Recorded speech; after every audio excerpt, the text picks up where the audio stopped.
इरानमाथि किन आक्रमण भयो भनेर जान्नुभन्दा अगाडि इरानको इतिहास बुझ्न जरुरी छ। इरान सिया मुस्लिम भएको देश हो। धेरैलाई थाहा नहुन सक्छ, संसारमा दुई प्रकारका मुस्लिम छन्, एउटा सिया अर्को सुन्नी। संसारको अधिकतम देशहरू सुन्नी मुस्लिममा पर्छन्, तर इरान, लेबनन, सिरिया लगायतका देशहरू भने सिया मुस्लिम देशहरू हुन्। सिया देशहरू सुनेरै तपाईलाई लगभग समस्या थाहा भइसक्यो होला। सिया मुस्लिमहरू अलिकति कट्टर हुन्छन्। पश्चिमी देशहरूको विगतको 50 वर्षमा सिया मुस्लिम देशहरूसँग टकराव परै छ। सिया मुस्लिमहरूले प्रोफेट मोहम्मदकै आफ्नै सन्तानलाई मात्रै आफ्नो सुप्रिम लिडर मान्ने गर्छन्। अस्ति मरेका खमेनी प्रोफेट मोहम्मदको 38औं सन्तान हुन् भनेर भनिने गर्छ। अनि इरानको सत्ताको कुरा गर्दाखेरि इरानको इतिहासमै जम्मा 6 चोटि मात्रै सत्ता परिवर्तन भएको छ। इरान खासै धेरैचोटि सत्ता परिवर्तन हुने देश होइन र हालसालैको सत्ता परिवर्तन 1979 मा भएको थियो। 1979 सम्म इरानमा राज संस्था थियो र यो कथामा अमेरिकाको एन्ट्री हुन्छ 1953 मा। 1953 मा अमेरिकाको CIA र ब्रिटिस एजेन्सीले त्यहाँ रहेको इरानमा रहेको लोकतान्त्रिक रूपमा चुनिएको सरकारलाई कु गरेर ढाल्यो। अमेरिकाले त्यहाँको राजासँग राम्रो सम्बन्ध भएको कारणले गर्दाखेरि त्यहाँ लोकतान्त्रिक रूपमा इलेक्टेड PM लाई सत्ताबाट बाहिर गर्यो र यहाँ कुरा आउँछ तेलकै। त्यतिखेर इरान धेरै कम मध्ये थाहा भएको धेरै कम मध्येको तेल भएको देश थियो र इरानको सम्बन्ध अमेरिका भन्दा रुससँग राम्रो थियो। त्यसैले तेलको कन्ट्रोलको लागि आफू निकट सरकार बनाउनको लागि शाहलाई अझ मजबुत बनाइयो। शाह भनेको त्यहाँको राजा हो। त्यसैले राज संस्थालाई बलियो बनाएर त्यहाँको लोकतान्त्रिक विधिमाथि नै हमला गरियो। तर शाहहरूको कन्ट्रोल त्यो देशमा धेरै बेर चल्न सकेन। 1979 मै त्यो देशका राजा भागेर अमेरिका जानु पर्यो र इरानमा धार्मिक गुरुहरूको शासन सुरु भयो। त्यसैले 1979 देखि इरानमा धार्मिक गुरुहरूको कब्जा छ। तर एक हिसाबले हेर्ने हो भने 1953 देखि नै अमेरिकासँग इरानको समस्या सुरु भएको देखिन्छ। तर 1953 देखि 1979 सम्म इरान र US सरकारको सम्बन्ध मजबुत थियो। त्यतिखेर इरान अहिलेको दुबई जस्तो बनिसकेको थियो। हिजाबको सट्टा इरानी महिलाहरू बिकिनीमा हिँड्दै थिए। यहाँ अमेरिकाले इरानको कल्चर बुझ्न नसकेको देखिन्छ। 95% सिया मुस्लिम भएको देशमा कसरी वेस्टर्न कल्चर पस्थ्यो होला र? यो कुरा कसैलाई भन्नु नपर्ला, मुस्लिमहरू आफ्नो विचारप्रति अलि कट्टर छन्। त्यसैले 1979 मा त्यहाँको राजालाई लखेटियो र एउटा धार्मिक गुरुलाई आफ्नो लिडरको रूपमा चुने उनीहरूले र धार्मिक गुरु आउने बित्तिकै समस्या सुरु हुनलाई धेरै बेर लागेन। 1979 मा जतिखेर त्यहाँका राजा भागेर गए र कु भइरहेको बेला अमेरिकन एम्बेसीमा रहेका 66 जनालाई इरानले बन्धक बनायो। अमेरिकाले ती बन्धक भएकालाई 444 दिनसम्म आफ्नो देशमा फिर्ता गर्न सकेनन् र त्यही बन्धक फिर्ता गर्न नसकेकै कारणले गर्दाखेरि जिमी कार्टरले चुनाव हारे र रोनाल्ड रेगनले जिते। अब अहिलेको कुरा गरौँ, इरानको लिडरसिपले डेथ टु अमेरिका र डेथ टु इजरायल बाहेक गाउँदैन थियो। यस्तो अरू कुनै देशमा हुँदैन होला। इन्डिया र पाकिस्तानको पनि कुरा मिल्दैन, तर उनका लिडरहरूले कहिले पनि डेथ टु दिस भनेर कहिले पनि भनेको मैले सुनेको छुइनँ र इरानले भन्ने मात्रै होइन गर्ने पनि गर्छ। अब एउटा इन्ट्रेस्टिङ कुरामा जाउँ। तपाईहरूले संसारको सबभन्दा ठुलो देश भनेर कुन सुन्नु भएको छ? यदि रुस भनेर सुन्नु भएको छ भने त्यो गलत हो। संसारको सबभन्दा ठुलो देश अमेरिका हो। अमेरिकाले संसारको सबै समुद्रहरूलाई कन्ट्रोल गर्छ। समुद्रमा रहेका टापुहरू सबै कन्ट्रोल गर्छ। अमेरिकाले चाहेन भने ती समुद्रमा एउटा सिङ्गो पनि हल्लिँदैन र अहिलेको विश्व बजारको सबै ट्रेडहरू प्राय समुद्रबाट हुन्छ। त्यसैले अमेरिका सबभन्दा ठुलो देश हो। र अब यही प्रसङ्गमा मैले इरानलाई जोड्न चाहे। इरानको काम हो हुथी जुन यमनको ग्रुप छ त्यसलाई स्पोन्सर गर्ने। त्यसको काम हो स्विज कनालबाट आउने जाने सिपहरूलाई अट्याक गर्ने, आक्रमण गर्ने र दुःख दिने। अनि अर्को छ लेबनन। लेबननमा हेजबोल्ला भन्ने एउटा ग्याङ छ जसको काम इजरायललाई सधैँ दुःख दिइराख्ने हो। र अर्को छ प्यालेस्टाइन। प्यालेस्टाइनको हमास ग्रुपलाई पनि स्पोन्सर गर्ने इरान नै हो। र अस्तिको हमासको आक्रमणमा हाम्रै नेपाली बिपिन जोशी पनि परेका थिए। त्यसैले हालको इरानियन लिडरसिपले भन्ने मात्रै होइन गर्ने पनि गर्छ।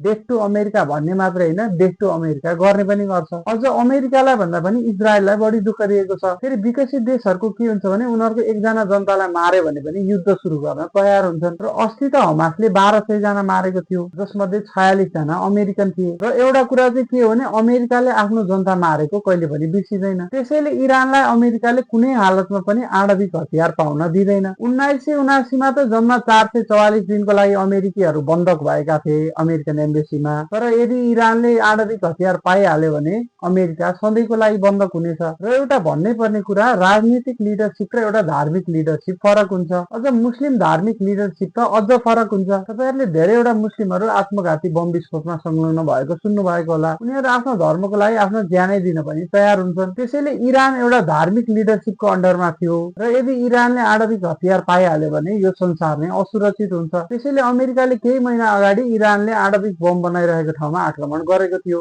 तर इरानले अझै पनि आणविक बमको पछि छोडेको थिएन।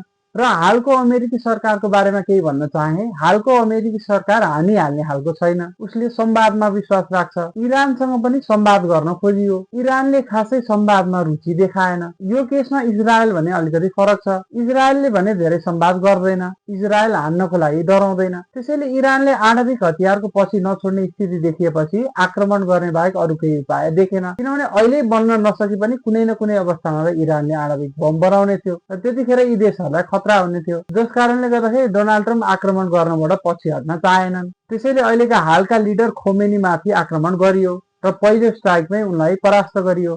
तर यो आक्रमण हुनुभन्दा अगाडि नै इरान आफै समस्यामा परिरहेको थियो। महँगाईले शिर छोइसकेको थियो। महँगाईले दुःख दिएपछि केही दिन अघि मात्रै जनताहरू सडकमा उत्रिएका थिए र यो सरकारले आफ्नै जनतालाई पनि माया गर्दैनथ्यो। 20,000 भन्दा माथि जनतालाई आक्रमण गरेर मारियो। त्यसैले सुप्रिम लिडर प्रति त्यहाँका जनताहरू पनि खुसी थिएनन्। यो म किन भन्दैछु भने यदि जनताप्रति अविश्वास थिएन अहिलेको सुप्रिम लिडर प्रति भने अमेरिकाले आक्रमण गर्दैनथ्यो होला। किनभने अमेरिकामा ट्रम्प युद्धको विरोधमा उभिएर प्रेसिडेन्ट बनेका हुन्। उनका मतदाताले नै युद्धहरू मन पराउँदैनन्। त्यसैले ट्रम्पलाई अहिले इरानी जनताले नै कु गरेर आफ्नो सरकार ढालेर आफ्नो हातमा लिन्छन् कि भन्ने एउटा आशा छ। र ट्रम्प अझै पनि अमेरिकी सेनालाई इरानमा उतार्नको लागि तयार छैनन्। हालको जुन आक्रमणहरू भइरहेको छ त्यो इरानमा सोल्जर उत्रिएर भइरहेको छैन, त्यो मिसाइलहरूद्वारा बाहिरबाट भइरहेको छ। ट्रम्पले आफ्नै सेना भने उतार्ने सम्भावना एकदमै कम छ। किनभने मुस्लिम देशहरूमा अमेरिकाको ट्र्याक रेकर्ड निकै नै नराम्रो छ। चाहे उदाहरणको लागि इराक हेर्नुहोस् अथवा अफगानिस्तान। त्यसैले जसरी भेनेजुएलाको कु भयो त्यसरी इरानलाई गर्न सजिलो छैन। र ट्रम्पको आशा भनेको एउटा मात्रै, जनताले सत्ता आफ्नो हातमा लिएलान् भन्ने हो। त्यही माथि इरान भेनेजुएला भन्दा शक्तिशाली देश हो। इरानसँग अस्तिसम्म युरोपसम्म पुग्ने मिसाइलहरू थिए। त्यसैले यहाँ सरसर हेर्दाखेरि अमेरिकाको दुईटा उद्देश्य देखिन्छ। एउटा भनेको इरानियन मिलिट्रीलाई ध्वस्त पार्ने, अर्को भनेको त्यहाँका जनताले आफ्नो सत्ता हातमा लिउन् भन्ने छ। पहिलो पुरा हुन्छ तर दोस्रो पुरा हुने ग्यारेन्टी छैन। अब तपाईँको मनमा प्रश्न होला, इरानको चाहिँ कोही साथी छैन? त्यसको उत्तर हो रुस र चीन। भेनेजुएलाको पनि साथी यिनीहरू नै थिए। जस कारणले गर्दाखेरि अमेरिका संसारको सबभन्दा ठूलो शक्तिशाली देश भएको र चीन र रुस आसपास पनि नआउने स्थिति देखिन्छ। किनभने चीन स्वार्थी भनौँ अथवा कमजोर भनौँ, तर आफ्नो साथीहरू एलाइहरू अप्ठ्यारोमा परेको बेला सुरक्षाको लागि आउन सकेन अथवा सुरक्षाको लागि सहायता दिन सकेन। अनि अर्को कुरा, इरानले आफू जस्तै मुस्लिम देशहरूलाई किन आक्रमण गर्दैछ होला? त्यही उदाहरणको लागि युएई, साउदी, कतार, कुवेत लगायतका देशहरूमा आक्रमण गरिएको छ। यसको कारण हो यी देशहरूमा अमेरिकाको मिलिट्री गएर बसेको छ, भन्नाले मिलिट्री बेसेसहरू छन्। र यही मिलिट्री बेसहरूमा आक्रमण गर्ने क्रममा एकजना नेपालीको पनि मृत्यु भइसकेको छ। र अब केही दिनको कुरा हो, इरानको सैन्य क्षमतालाई भने ध्वस्त पारिनेछ, तर जनतालाई सरकार हातमा लिन भने गाह्रै छ। त्यसैले यो युद्धले भने नेपालीलाई दुई तरिकाले असर पार्छ। एउटा भनेको लाखौं नेपालीहरू खाडीमा रोजगारीको लागि गएका छन्, जस कारणले गर्दाखेरि तिनीहरूको ज्यान असुरक्षित हुन सक्छ। अर्को भनेको इरानले स्ट्रेट अफ हर्मुजमा अट्याक गर्न सक्छ, जहाँबाट विश्वको 20% तेल ओहोरदोहोर हुन्छ। त्यसैले केही हप्ताको लागि तेलको भाव बढ्न सक्छ। अब अन्तिममा के भन्न चाहे भन्दाखेरि मेरो विचारमा इरानी जनताहरूले सुख पाउन्, मेरो इच्छा त त्यही नै हो। धन्यवाद।